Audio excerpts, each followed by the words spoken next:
Hey friends, who's hungry?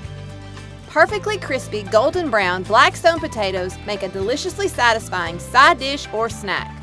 Slice 1.5 pounds of washed red or yellow skin potatoes into 1/4 inch thick rounds.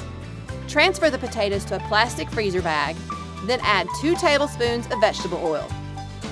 Seal the bag and shake it to coat the potatoes in the oil. Next, add 2 tablespoons of all-purpose seasoning to the bag.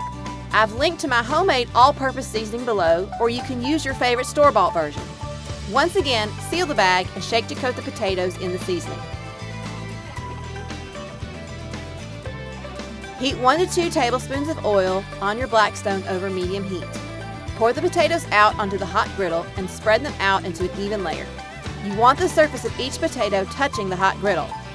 Cook the potatoes for 2 minutes, then flip and cook for an additional 2 minutes until both sides of the potatoes are golden brown.